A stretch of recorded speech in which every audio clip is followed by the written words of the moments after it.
Hi friends, welcome to Skyneer nature. నేను వీణా సురేఖ. ఈరోజు ఒక మంచి రెసిపీ మునగాకు మజ్జిగ చారు తయారు చేద్దామండి. మనం రెగ్యులర్గా మజ్జిగ చారుని కొంచెం మజ్జిగ విడిగా చేసేసుకుని ఆ తర్వాత తాలింపు వేసుకుని తయారు చేసుకుంటాం కదా, అలా కాకుండా కొంచెం వెరైటీగా మునగాకుతో కలిపి మజ్జిగ చారుని తయారు చేసుకుందాం. టేస్ట్ అయితే చాలా బాగుంటుంది. ఈసారి ఎప్పుడైనా ఇలా డిఫరెంట్గా ట్రై చేసి చూడండి. హెల్త్కి కూడా మునగాకు చాలా మంచిది కాబట్టి తప్పకుండా చేయండి. సో దీనికోసం ముందుగా మనం మునగాకు తీసుకుందాము. ఆకు మరీ ఎక్కువ అక్కర్లేదండి, ఒక కప్ అయ్యేంత తీసుకోండి, సరిపోతుంది. ఇప్పుడు ఈ ఆకు ఒలిచేసి క్లీన్ చేసి పక్కన పెట్టుకుందాం. వాటర్తో శుభ్రంగా కడుక్కోండి, దుమ్ము ధూళి అది లేకుండా.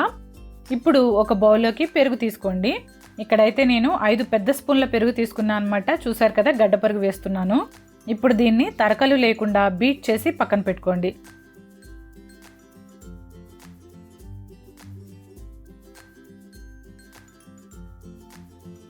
తర్వాత ఒక బౌల్లోకి 2 స్పూన్ల శనగపిండి తీసుకోండి. దీన్ని కొద్ది కొద్దిగా వాటర్తో లంప్స్ ఏమీ ఫామ్ అవ్వకుండా శనగపిండిని కలిపి పక్కన పెట్టుకోండి.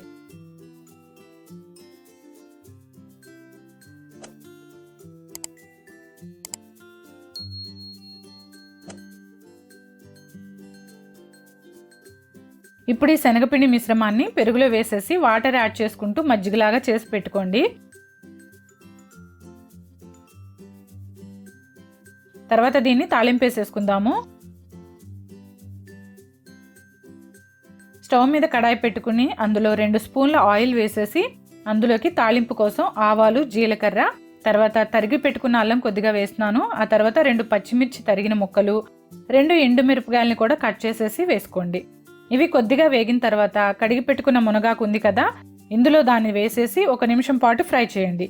మునగాకు అయితే త్వరగానే వేగిపోతుంది, ఎక్కువ టైం పట్టదు. ఇప్పుడు ఇందులో 2 రెమ్మల కరివేపాకు కూడా వేసి ఫ్రై చేసుకుని మనం కలిపి పెట్టుకున్నాం కదా మజ్జిగ, ఆ మిశ్రమాన్ని దీనిలో పోసేయండి.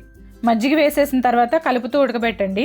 ఈ మజ్జిగలో కాస్త పసుపు, 1 స్పూన్ సాల్ట్ వేసుకుని మిక్స్ చేసి ఉడకనివ్వండి. మనం శనగపిండి వేసాం కాబట్టి కాస్త చిక్కగా అవుతుంది. మీరు కన్సిస్టెన్సీని వాటర్తో అడ్జస్ట్ చేసుకోవచ్చు. ఇలా ఉన్నప్పుడు మీరు కాస్త ఉప్పు, కారం టేస్ట్ చూసుకుని ఏమైనా తగ్గితే యాడ్ చేసుకుని ఒక పొంగు రానిస్తే మనకి రెడీ అయిపోతుంది అనమాట. నాకు ఇక్కడ కాస్త కారం తగ్గింది. నేను 2 పచ్చిమిర్చులు, 2 ఎండుమిరపకాయలు కూడా వేశాను. బట్ కొద్దిగా కారం తగ్గింది కాబట్టి నేను చివరిలో యాడ్ చేశాను అనమాట. ఆ తర్వాత కొంచెం వాటర్ పోసుకున్నాను, మరీ చిక్కగా ఉండకూడదని. ఈ కన్సిస్టెన్సీ మాత్రం మన ఇష్టం అనమాట. పలచగా కావాలంటే పలచగా చేసుకోవచ్చు, లేదంటే కొంచెం చిక్కగా అయినా బాగుంటుంది. తర్వాత ఒక పొంగు రానిచ్చి కొత్తిమీర వేసేసి దింపుకోవడమే. దీన్ని కొత్త రకం మునగాకు మజ్జిగ చారు ఇప్పుడు రెడీ అయిపోయింది. రైస్తో అయితే చాలా బాగుంటుంది. తప్పకుండా ట్రై చేసి చూడండి. ఎలా వచ్చిందో కూడా కామెంట్ చేయండి. అలాగే వీడియో నచ్చితే తప్పకుండా లైక్ చేయడం, సబ్స్క్రైబ్ చేయడం మాత్రం మర్చిపోవద్దు. Thanks for watching. బాయ్.